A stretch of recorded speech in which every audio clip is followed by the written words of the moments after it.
Olá, bem-vindo ao Café com Cavanha. Estamos com Bruno Pereira, presidente da Petronet. Bruno é engenheiro, cedido da Petrobras para exercer a condução da Petronet. Convidamos Bruno para bater um papo sobre portais em óleo e gás, tendências, oportunidades. Boa tarde, Bruno. Boa tarde, Cavanha, tudo bem? Tudo jóia.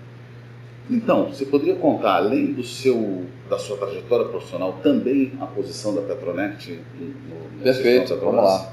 Deixa eu falar primeiro um pouquinho aí de mim, né? Só para contar um pouquinho da trajetória. Sou formado em engenharia mecânica, trabalhei um pouco aí na iniciativa privada, um fabricante de equipamento subsea, e depois tive a oportunidade de fazer um concurso, entrei na Petrobras. São já 16 anos de Petrobras, né? Dos quais 12 anos na área de manutenção e operação, né? Então trabalhei em Macaé, não cheguei a trabalhar embarcado, mas embarquei várias vezes, enfim, trabalhei perto aí da atividade fim da empresa, né? E há cerca de 4 anos fui para a área de contratação, sendo que nesses últimos 2 anos, mais especificamente aqui na Petronet, né? Falando aí da Petronet, a Petronet é uma empresa coligada ao sistema, né? O que significa isso? A Petronet tem um caráter privado, porém ela faz parte do sistema Petrobras por ter participação acionária da Petrobras. A Petrobras é uma das acionistas, a empresa conta com mais 2 acionistas, sendo elas a SAP e a Accenture. Tá? Então, apesar de ela estar coligada ao sistema Petrobras, tem caráter privado que confere à Petronet uma autonomia, uma agilidade muito importante e necessária para esse ramo que a gente atua, esse ramo de tecnologia e de portais de compras. Você é cedido temporariamente à Petrobras? Isso, exatamente. Eu fico cedido aqui temporariamente, sou vinculado a um determinado órgão lá na Petrobras, ao órgão hoje chamado SDS, que é a Gerência de Suprimento de Bens e Serviços, que é o órgão maior de contratação da companhia, e estou aqui cumprindo essa missão, cumprindo o mandato, por um prazo determinado, né, que nesse momento o mandato vai até outubro desse ano, podendo ser renovado, enfim. Aí são circunstâncias aí que a gente vai ver conforme o futuro. Como é que a companhia vai andar. Bruno, as empresas de óleo e gás, empresas de petróleo, já se utilizam de forma importante de portais de procura. Eu não conheço bem todos como funcionam, da Petrobras sim, né? Para aquisição de bens e serviços, os processos. Você tem noção de como é isso no mundo? Sim. Como é que elas estão funcionando? O que a gente visualiza em termos de informação e de comportamento desse mercado, né? Mundialmente o uso é muito intenso, muito intensivo, né? Dessas grandes empresas de petróleo, as grandes IOCs, né? Quando a gente vem para a realidade do Brasil, a realidade muda um pouco, né? A gente tem a Petrobras, que hoje ainda domina majoritariamente o mercado e faz um uso maciço de portais de compras e contratações. A Petrobras, hoje executa praticamente 100% dos seus processos eletronicamente. Eu digo praticamente porque pode haver uma ou outra exceção, mas a diretriz geral é fazer todo o processo de contratação por vias eletrônicas.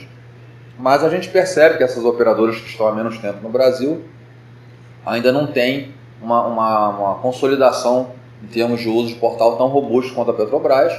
Já se utilizam, né? Mas ainda realizam muitos processos, não vou dizer de maneira manual, mas talvez não através de portais, ainda utilizando muitos meios de comunicação como correio eletrônico, enfim. Mas o uso de portal cada vez mais tende a crescer no Brasil também, né? Especialmente porque, como eu já disse, a gente tem hoje a empresa aí que é líder, que é a Petrobras, fazendo um uso praticamente majoritário e único, né, dos portais para realizar seus processos de contratação. A Petrobras padronizou o uso do portal, enquanto outras companhias ainda utilizam outros mecanismos, né? Exatamente. A Petrobras já vinha fazendo um uso muito intenso e com o advento dessa área de contratação unificada, né? Só lembrando, abrindo parênteses, a Petrobras tinha uma estratégia de contratação que eram áreas descentralizadas, tinha um órgão central, que era o órgão materiais, mas as áreas, as unidades operacionais tinham autonomia com relação à contratação.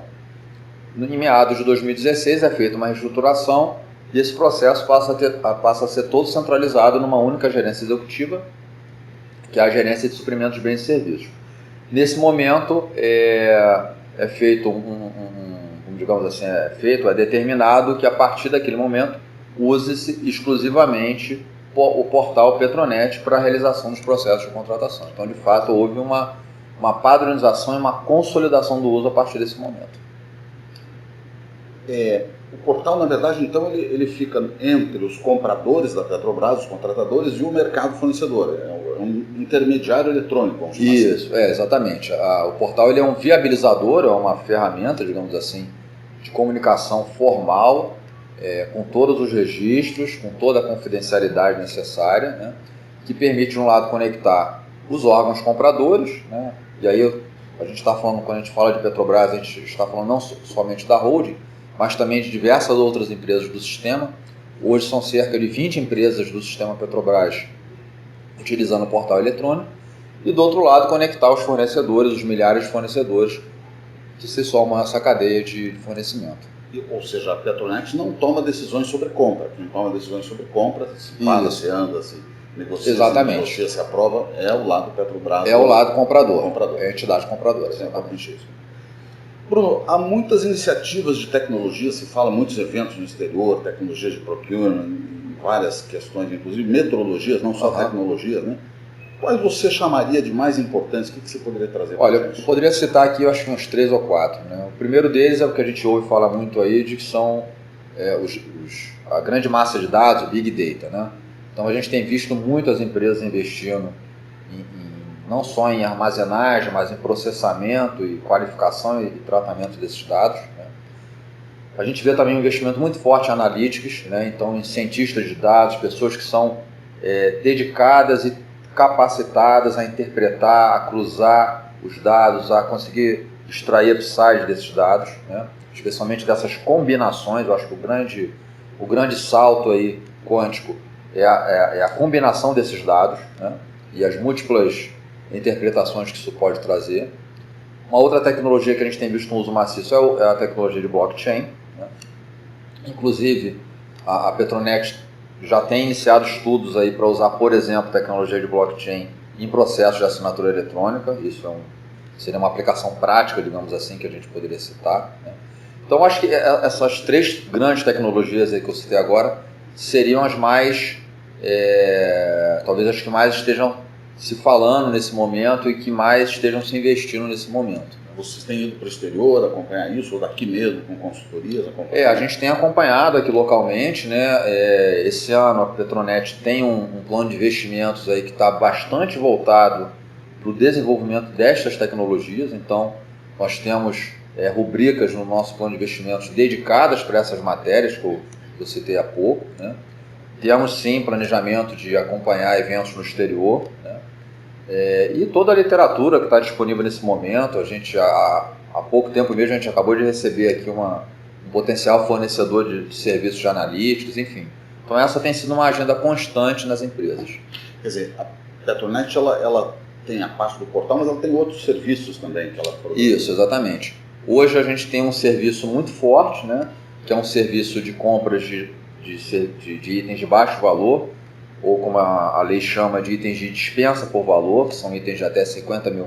Mas aí a Petronet que faz a compra. Exatamente. Nesse caso, a Petronet, ela conduz o processo de cotação ao mercado, recolhe essas cotações, faz as análises, verifica o melhor preço e indica ao comprador o item, a melhor proposta a ser considerada como vencedora e a se colocar o pedido posteriormente junto àquele fornecedor, né? Então esse é um serviço hoje bastante robusto. Para dar um dado aí interessante, né? Ao longo do ano de 2016, se nós pegarmos o ano todo, a Petronet ela realizou algo em torno de 50% a 55% de todas as contratações de dispensa por valor da Petrobras Holding, tá? Então, praticamente para cada 2 itens comprados, um foi a Petronet que processou e um outro foi uma área interna do setor de bens e serviços, de contratação de bens e serviços da Petrobras. E esse share ele vai aumentar agora no ano de 2019, a gente já estruturou o serviço para isso, né? E em comum acordo com o cliente, logicamente. E isso traz um valor muito grande para o cliente, que pode deixar de empenhar seu HH tão precioso em compras não estratégicas, em operações muito transacionais, né? E passa a conseguir dedicar esse HH mais capacitado, mais mais customizado e mais capacitado em tarefas de maior complexidade, em estratégias de contratação, em contratações de maior vulto. Então a Petronet ela desenvolveu esse serviço aí nos últimos 2 anos. O volume desse serviço, que a gente chama de serviço de cotações, ele multiplicou por 4, 5 vezes o que a gente vinha fazendo até o ano de 2016. Então hoje a gente tem um serviço bastante robusto. E somado a isso, também nós previmos no nosso plano de investimentos, já como eu citei, essa estratégia de investimento em analytics, big data, etc., prover outros tipos de serviços, especialmente para o mercado fornecedor, né, que possa usar e consumir daqueles serviços e de alguma forma trazer aí informações relevantes para o seu negócio. Tá?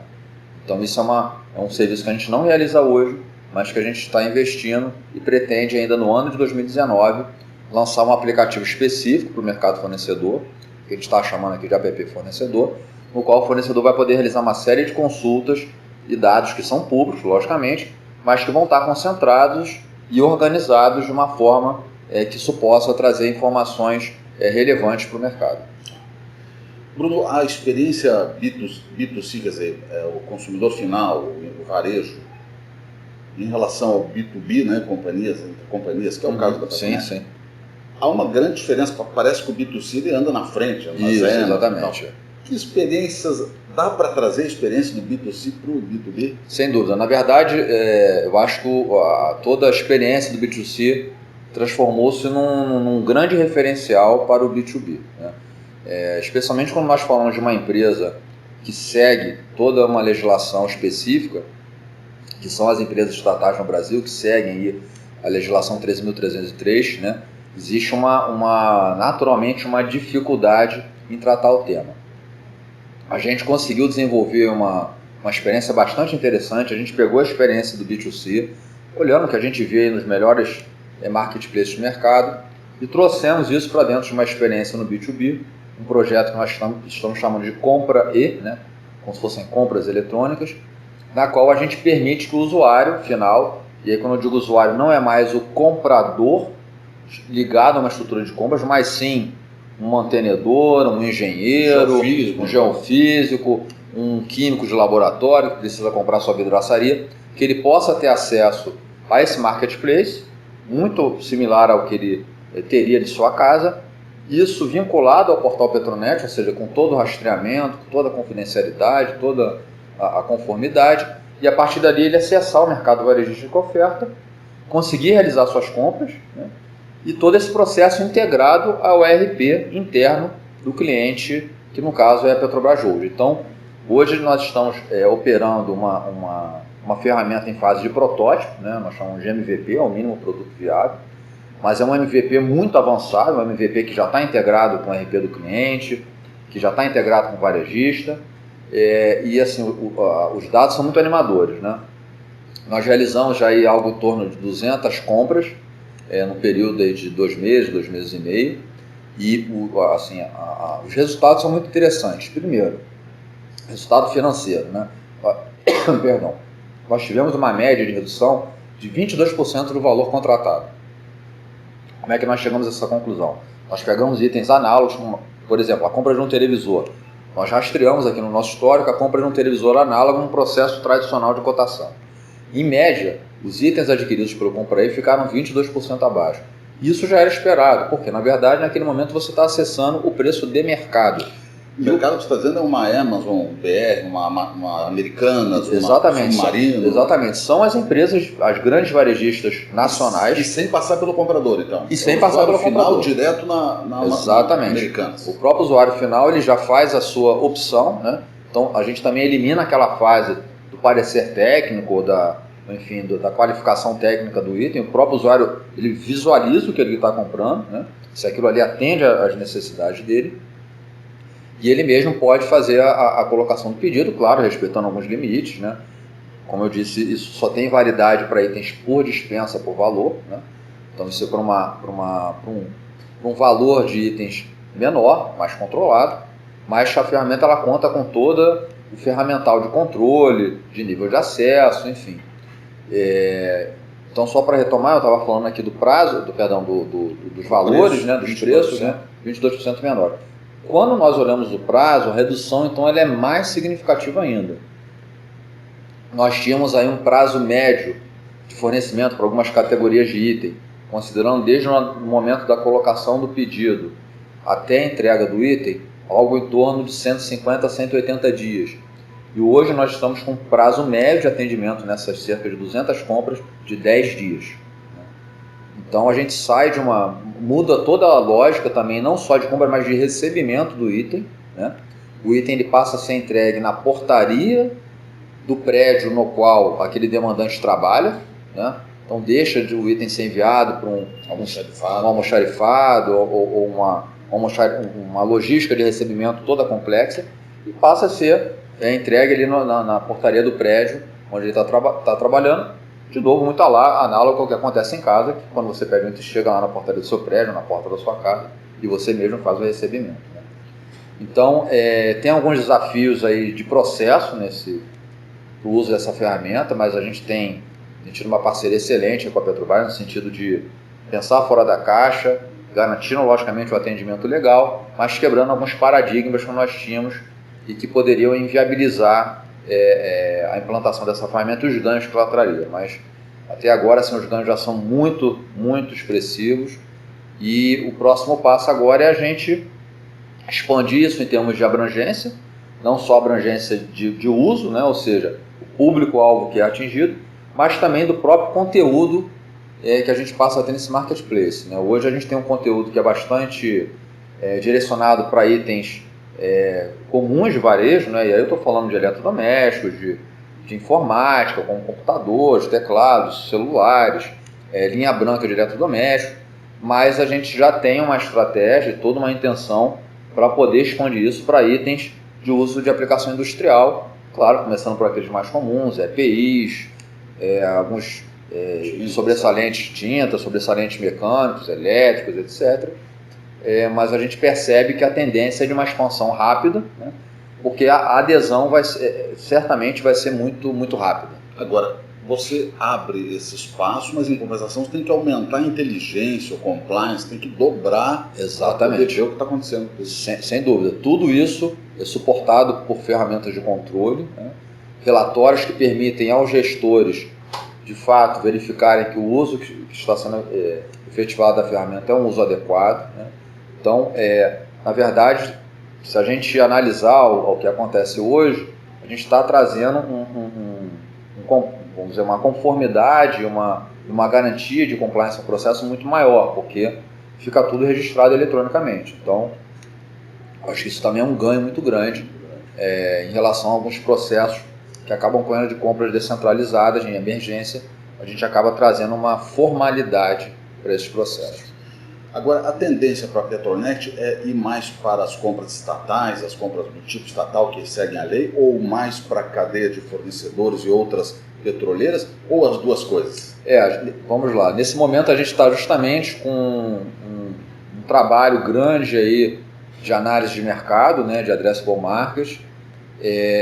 Hoje, logicamente, a gente tem um DNA que eu acho que facilita muito, né, esse direcionamento a um possível mercado de empresas estatais, pelo fato de que o sistema da Petronet já é aderente à legislação vigente, que é a 13.303. Né? Entretanto, a gente não pode ignorar o expertise e toda a rede de conexão que nós já temos de fornecedores, que está muito alinhado a um ramo específico da indústria, que é a indústria de óleo e gás, e que sem dúvida isso tem um valor muito grande, né? Então, como eu disse, o DNA aponta muito para um mercado voltado a 13.313. Porém, a gente já tem uma rede formada, né, e montada no portal que favorece muito a aderência aí a outras empresas, não só de óleo e gás, mas empresas que tenham de alguma forma similaridade em aplicação de equipamentos ou de insumos, que possa se aproveitar de alguma forma dessa rede já formada hoje. Muito bem, Bruno. Gostaria de agradecer. Eu que agradeço a oportunidade. Conversa. Obrigado, Cavanha. Muito obrigado. Boa tarde.